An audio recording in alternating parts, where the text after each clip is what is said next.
ভাইয়া তুমি খেয়াল করো, এই যে এমসিকিউটা দেখতে পারতেছো, এটা বৃত্ত অধ্যায়ে যে কতবার আসছে আর কোনো হিসাব নাই।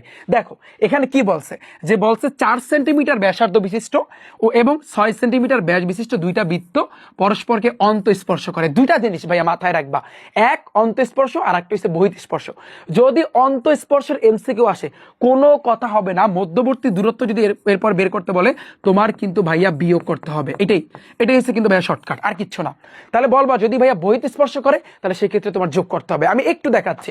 এখন দুইটা বৃত্ত আমরা বুঝতে পারলাম, দুইটা বৃত্ত পরস্পরকে অন্তঃস্পর্শ করবে। তাহলে সাপোজ তুমি চিন্তা করো, এই একটা বৃত্ত, আরো একটা বৃত্ত আছে, সেই বৃত্তটা ধরো হচ্ছে কিন্তু ছোট। অন্তঃস্পর্শ করা মানে কি জানো? এইভাবে কিন্তু ভিতরগতভাবে স্পর্শ করবে। ক্লিয়ার? এখন তুমি একটু খেয়াল করো, 8 মানে 4 সেন্টিমিটার ব্যাসার্ধ আমরা জানি। সাপোজ এই যে একটা বৃত্ত, বৃত্তের কেন্দ্র দিয়ে তুমি যেদিকে যাবা সেটাই কিন্তু ব্যাসার্ধ। তাহলে ব্যাসার্ধ কত বলছে? 4 সেন্টিমিটার। আর একটা বলছে 6 সেন্টিমিটার ব্যাস। শোনো, ব্যাস কোনটাকে বলা হয় বলো তো?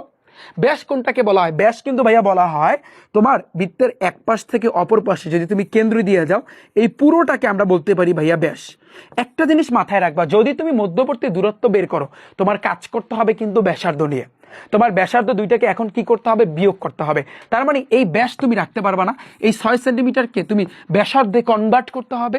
ব্যাসার্ধে কিভাবে কনভার্ট করে? 2 দ্বারা যদি ভাগ করে দাও তাহলে কিন্তু খেল খতম। তার মানে 6কে যদি আমরা 2 দ্বারা ভাগ করি আমরা পাচ্ছি কত ভাইয়া? 3। এই 3 হয়েছে কিন্তু ব্যাস। এখন তুমি হিসাব করো, 4 সেন্টিমিটার ব্যাসার্ধ, তার মানে এই যে বড় যে বৃত্তটা এইটার ব্যাসার্ধ কিন্তু আমরা ধরে নিচ্ছি ভাইয়া 4 সেন্টিমিটার। আর একটা বলছে 6 সেন্টিমিটার ব্যাস, যেখান থেকে আমরা ব্যাসার্ধ পাইছি 3। তার মানে এই যে ছোট বৃত্তটা এটা ধরো হচ্ছে কিন্তু তোমার কত?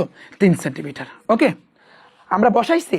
এখন তোমাকে বলছে অন্তঃস্পর্শ। অন্ত মানে কি? ভিতরগত। অন্ত মানে ভিতর, আর বহিত মানে কিন্তু বাহির। এই জিনিস দুইটা মাথায় রাখবা।